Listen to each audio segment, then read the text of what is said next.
Welcome to the Bowden Blitz SEC edition. I'm Joe Lisi, joined by former National Coach of the Year, Terry Bowden. Coach, week number 13 is on the horizon. Great top 25 battles this coming weekend. We'll dive into it a little bit later in the show, but we'll take a look at the updated odds entering this Saturday. Texas A&M is still the team to beat. They had a very close call in Kyle Field last Saturday against South Carolina, but do have the best price because they are undefeated right now, plus 130, followed by Georgia, Alabama, and Ole Miss. Thoughts about last Saturday's performance by the Aggies and the conference as a whole entering this weekend? Yeah, I mean, anybody that saw that game, it was one of the most amazing football games that we've seen this year. Biggest comeback, 27 points after halftime in the history of Texas A&M. I think the number was like 236 SEC games. 0 out of 236 games when you were down by 27 have you come back and won. It just doesn't happen. But they did come back, and everything they did wrong in the first half, which they did right in the second half. And it kind of reminds me a little bit of Indiana against Penn State. For all the things they did wrong early, they scored at the end of the game, and that changed everything. Then 1 week later, one win later, all you remember is the W. So that win becomes a W, not a bad first half, but it was a heck of a second half. Marcel Reed threw for 434 yards. So overall, when you look back, he didn't hurt himself at all, I don't think, although didn't do as well early in that game. But sometimes it's just important to have that amazing game as you build toward that goal of winning all your football games. You got to have a game like that. And that game and that win really solidified them for a college football playoff appearance now. You know, whatever happens at the end of the regular season against Texas, they're potentially going to be in an SEC championship game and more likely in the college football playoff. We'll take a look at the updated college football playoff odds when we look at this weekend, and it is Ole Miss with the best price, followed by Alabama, Oklahoma, Vanderbilt, and Texas with the best number at plus 18 to 1. That's the lottery ticket right now for the Longhorns. But Texas A&M has been the most consistent team. Since they got that win against Notre Dame as a 6.5-point road dog, 41-40, they have dominated the competition. They did get pushed by South Carolina, but they made adjustments, to your point, and found a way to pull it out. And that's the most important thing right now. We saw a team in Alabama that went toe-to-toe with Oklahoma, and I think people just thought that Oklahoma wasn't as dominant potentially as some of the big boys within the conference. Well, that wasn't the case, right? Now Alabama is fighting for potentially their college football playoff life as well. Well, Alabama, the one thing I said last week is they're going to have a lot of turnovers to lose that football game, and they don't ever turn the ball over. They were plus 10 for the year. They were number 1 in the SEC in turnover margin, and then they had 3 turnovers that accumulated to 17 points against them, and they lost because of that. But Oklahoma might have just played themselves into the playoffs. If Oklahoma can beat Missouri and LSU, they may have played themselves into the 5th position in the SEC. So again, it was one of those games where Alabama did what they have not done all year, which is turn the ball over. And then you go back and look how much yardage they rushed for. I knew that would be a problem somewhere down the line. If you're running the ball better than they run it, you probably don't have the pick six and those type of things that you have. So again, now Alabama's going to go out there and fight for their life. Got a big game against Auburn in Auburn at night, moved at night, and that's always a hard one to predict. So Alabama's got to fight their way in. Oklahoma may be able to slide now very easily, as it looks like the top 4 teams in the SEC are pretty much heading toward that college football playoff. We'll see exactly how that plays out. It's a rivalry game, the Iron Bowl. You know that rivalry as good as anybody. You've played in it, coached in it, and that's not going to be easy for Alabama on the Plains in Auburn. I think also, Coach, we see the price of Ole Miss, right? Minus 2,000 to potentially make it to the college football playoff.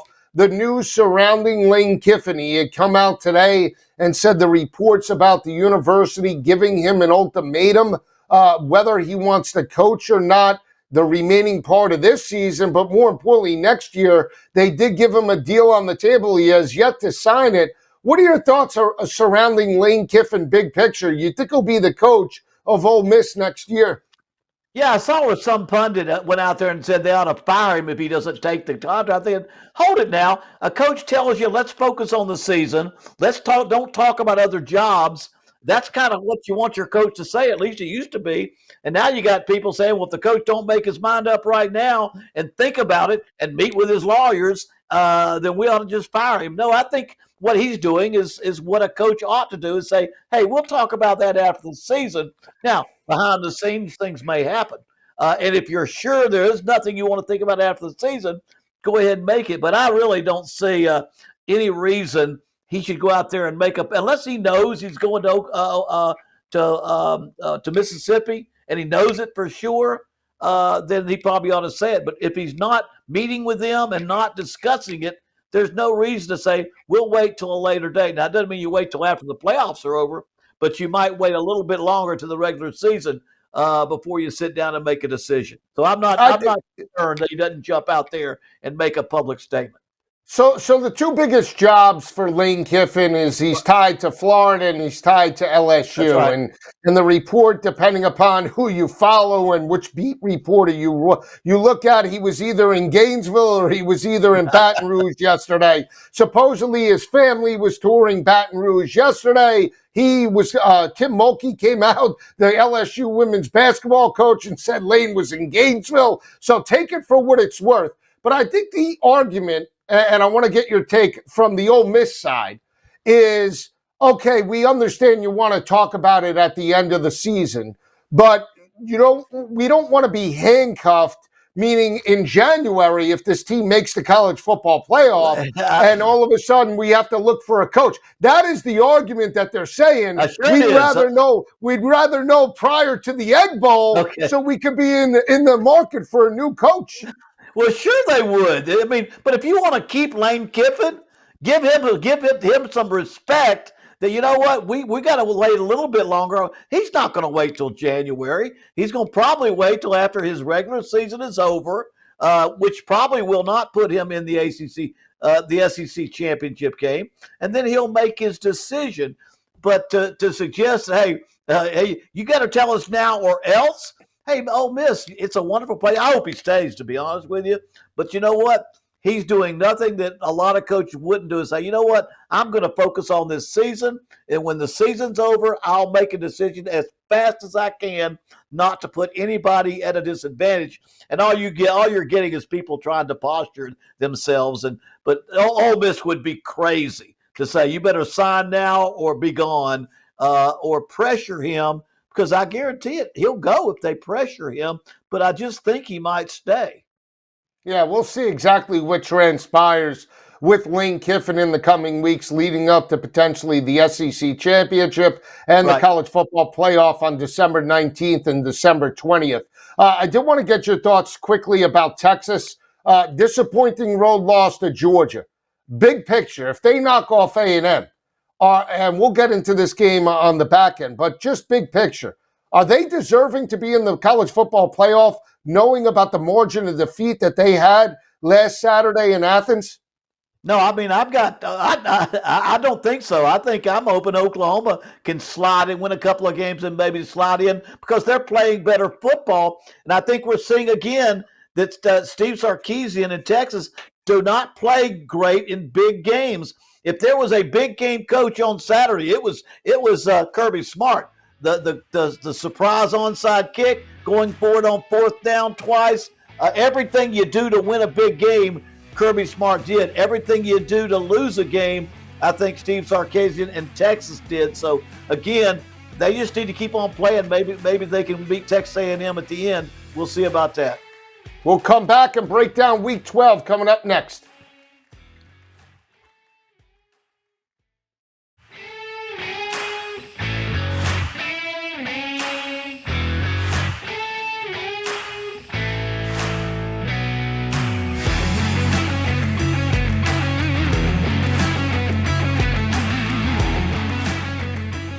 All right, back on the Bowden Blitz. Joe Lisi and Coach Bowden breaking down Week 12 in the SEC. We take a look back. We left off talking about Steve Sarkisian and the Texas Longhorns. Are they alive at 18-1 to potentially make the college football playoff? They would need to win out their next two games against Arkansas and Texas A&M. But they went on the road last week, Coach, only catching about 5.5 points to the Georgia Bulldogs. It was close for about a quarter. After that, it was all Kirby Smart and Georgia's offense and defense. They put a beat down on the Longhorns. They have now knocked off Texas in 3 straight meetings. This was the most impressive. They win it by 25. And Georgia right now playing as good as any team in the nation. Yeah, they're playing like a championship football team. I said after watching that game, Georgia played like the best team in the SEC, and Gunnar Stockton played like the best quarterback maybe in the country, and Kirby Smart coached like the best coach. I think they all did what they had to do because it's a bigger game. They're a team that seems to respond, and they have gotten better and better. And like I said before, Kirby Smart goes out there. He knows how big the game is. Goes out there and goes for it on 4th down in his own territory twice. First time he makes it at 4th and 1. The next time he pulls them off. Then he gives up 21-10 and kicks a surprise onside kick and does it successfully. All those things that Texas did not do. They rushed for 23 total yards of rushing. We said that was going to be a problem. So right now, Georgia is playing like the team that when they get to the championship, whether it be against Texas A&M, I got a feeling it's going to be them and somebody in that SEC championship game. Yeah, now they didn't run it as good as they did, obviously, against Miss State. No. They put up a $128, 3.7 yards per carry. But again, it's that front seven now. We talked about their inability maybe throughout the regular season to get quarterback pressures. They're now starting to get to the quarterback. They're forcing short, quicker throws. They forced Arch Manning into long 3rd down situations. That secondary now is playing man-to-man coverage as good as any team that I've seen in the conference. And I get, again, when you talk about pedigree and you talk about built for the long haul, Georgia now is peaking at just the right time. The other factor as well, Coach, I don't know if you saw the post-game press conference with Kirby Smart saying that, kids come to the University of Georgia because of physicality. Some kids want to check. They preach physicality. Thoughts about that overall? Because we don't see that on a consistent basis throughout college football right now. Well, and it's funny. I think of where Kirby Smart comes from. I told you when I was a head coach at Auburn, he was a safety, a monster, a strong safety at Georgia playing against me. And he would make tackles all over the field. He was a tough guy. And he's an old country boy from Georgia. He's blue collar. Everything about him is Nick Saban. Sarkisian is an offensive guy. And I want to say he and Lane Kiffin, who work with Nick, are offensive people. But Lane seems to have a little more dramatic overall package. But that's what Kirby Smart is. He is a physical coach who came up playing physical football. And I think that's what he that's what he took with him before he even got to Alabama. And he was reassured that that's the way you win championships when he went there. And that's what he's done at Georgia. So, again, that's what it takes. That's what he continues to do. And as I watch them play and I watch how they call plays and how they dominate and kind of physically dominate toward the end of the game, you got to win in November and you got to win 4th quarter. And he seems to understand that. Well, they have an out-of-conference game in Week 13 against 1-9 Charlotte. They're 44.5-point home favorites in that matchup. We'll break it down a little bit later in the week. Talk about blue collar. You think of Brett Venables. You think about that Oklahoma defense. They entered this matchup as it opened on Sunday night as a 6.5-point road dog to Alabama. This was a team that they had dominated last year in Norman, 24-3. John Mateer stepped up. Their defense forced Ty Simpson into mistakes, and Coach, they steal a victory. Their backs were against the wall yet again on the road, and they now have 2 quality wins against Tennessee and now top-ranked Alabama. That was a dominant defensive effort out of Brett Venables and the Sooners. Yeah, I'm starting to call it Vinny ball now. It's Venables ball right now in the last 2 games that they've won against Tennessee now and again against Alabama. They've created 6 turnovers. They've caused 6 turnovers in those 2 games, and they've won those games. And those turnovers led to 17 points. That's how you win football games. Your defense holds them out, but your turnovers is what you cause with the defense, and that's part of that overall package. So I'm very, very impressed with Oklahoma, the defense, and the way they go out there and take games away from the other team. They're doing that now at the perfect time of the season. That's why I didn't give them a lot of chance to make it to any postseason earlier on, but right now they've at least got themselves in a position, the way they're playing now, and with a couple of games they can win at the end of their season, that I think they attract voters. I think that kind of thing attracts voters when you talk about the college football playoffs. And when you think about the perception of Brett Venables, Coach, Yeah. He isn't given enough credit. I think if you ask the fan base of Oklahoma about a year ago, they would have run him out of town saying that he wasn't the head coach and couldn't continue the legacy that Bob Stoops built there over the last 25 years. But now in back-to-back games, he has really proved that from a defensive perspective, that team is focused. And as long as John Mateer is healthy, this is a team that maybe they're not going to win the SEC because they have 2 losses, but they get into the college football playoff, they could be a long shot to make some noise. It's interesting that you compare him to Bob Stoops, because I think they both, again, Venables was at Oklahoma during the Bob Stoops championship year. But the one thing Bob Stoops did that I'm hoping that Venables can understand, he hired Mike Leach as his offensive coordinator. He knew he was with Steve Spurrier at Florida when they won a championship, and he was the defensive coordinator. When you're a defensive head coach, make sure you turn the other side of that ball over somebody special. John Mateer may be that guy. The coordinator that came with him may be that guy. But if you understand that, then you can go out there and play Vinny ball, get turnovers, play good defense, and get yourself to a championship.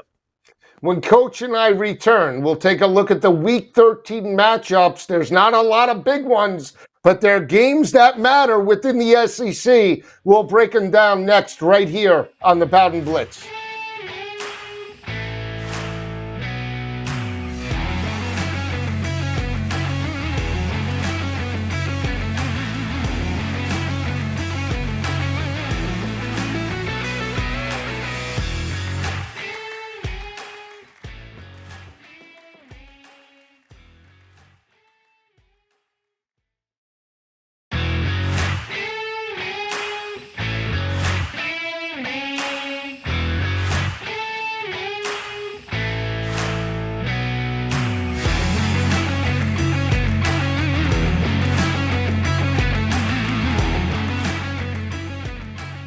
All right, back on the Bowden Blitz, Joe Lisi and Coach Bowden breaking down Week 13 in the SEC. We left off talking about Oklahoma's win on the road last Saturday against Alabama. They now are back in Norman to face a team in Missouri that might have their starting quarterback, Bo Perbula, back for this matchup. We'll see later in the week how that report develops. But they had a dominant rushing attack, Missouri did, Coach, in the win last Saturday in Columbia against Mississippi State. Ahmad Hardy rushes for over 300 yards. They win that game in dominating fashion as a 7.5-point home favorite. Can Missouri potentially knock out Oklahoma with the outright win Saturday afternoon in Norman? Well, they would knock out Oklahoma, and because Missouri plays outstanding running attack, their head coach has his team ready to play. They do have a chance to win this game, but I still like Oklahoma. Oklahoma has won 4 out of their last 5 games against ranked football teams. Missouri has yet to beat a ranked football team. They've won some games, but they're 0-3 against their last 3 ranked football teams. Just the opposite of what Oklahoma's had to face. And so Oklahoma's kind of on a roll against good people. Perbula coming back will be big for Missouri. But if he's not healthy, Oklahoma's not very kind to quarterbacks that aren't healthy. So he needs to be healthy if he's going to go in there and pick. But again, Oklahoma's got the 8th scoring defense in the country. They're going to be hard to beat. I guarantee they've tasted some blood, and they've got a chance now to work their way into college football playoffs. So I'm not sure. We'll talk about them later in the week, but I like Oklahoma because they have shown they can win against ranked teams, And that's what those voters are looking at when they stop picking those top 12 teams in the college football playoff. And when you think about Missouri, right, the strength is Ahmad Hardy in the rushing attack. Right. That goes right into the strength potentially of what OU likes to do. Entering that game last week, they were holding opposing offenses to 2.4 yards per carry. Very difficult to run on, and played one of the better third down defenses in all of college football. And even if Prabula does come back, he's missed such a significant amount of time, and it is a leg injury. It was an ankle that he's coming off of. I mean, there's no guarantee that he's not going to be, let's say, sore or potentially game speed, ring rust, quarterback to wide receiver timing in the passing attack. That could put Missouri at a disadvantage in this matchup. And the catching 7.5 points, if you're Oklahoma, you get up early, you're going to smell blood in the water, and then obviously look to blitz maybe whoever starts at quarterback in that matchup. I like Oklahoma early on. Now, I think it's interesting, 42.5, Coach. I think it's a light number. I think this game potentially could get over that total just because it's a must-win for Oklahoma offensively. I probably would go over the total, 42.5. Well, I don't know. I'll just have to wait to make that decision. I know Oklahoma's playing great defense. They held Alabama to 21 and Tennessee to 27. And this offense at Missouri is not as good as those two offenses. So I'm thinking they can hold them down a little bit lower than that. So I'm kind of thinking toward the under myself, just because I think of the way that Missouri's got to run the football, and Oklahoma has the ability to hold the score down. We'll see exactly how that game plays out. We'll break it down later in the week right here on the Bowden Blitz, a game that faces off in Austin. This last year went right down to the wire in Fayetteville. It was a 10-point game. Texas got the win, but no cover over Taylor Green in Arkansas. Arkansas has to be the most, I want to say disappointing team from record perspective. 2 wins. They lose every game by less than a touchdown, Coach. They push LSU to the limit and lose it in the final minute of that ball game. Well, you know what? Texas better be careful because Sark's catching heck for not being able to run football. And that's what he said, because he said, well, my game plan was to throw it against Georgia because they're such a good running attack. Okay, that's what you said. Well, this team's 113th against the run. He said, I've got to run the football. But you know what? You better win this football game. The way Arkansas scores points this late in the season, if you have your best days when you throw it a million times, you better wait till later to get that running game going. You better do what you do best to score points. And I kind of think Texas does best this year when they go out there and sling that ball around, because they don't be careful, they'll lose this game to Arkansas because, like you said, Arkansas can score points. We'll see exactly how that plays out. Taylor Green, Mike Washington, Omega Blake are a team, a trio that you really have to be careful with from a defensive perspective. We'll see exactly how that game transpires. It's a 3:30 kick in Austin right now, 9.5-point underdogs for Arkansas. They have lost 6 games by 7 points or less. For Coach Bowden, I'm Joe Lisi. We'll see you later in the week right here on the Bowden Blitz.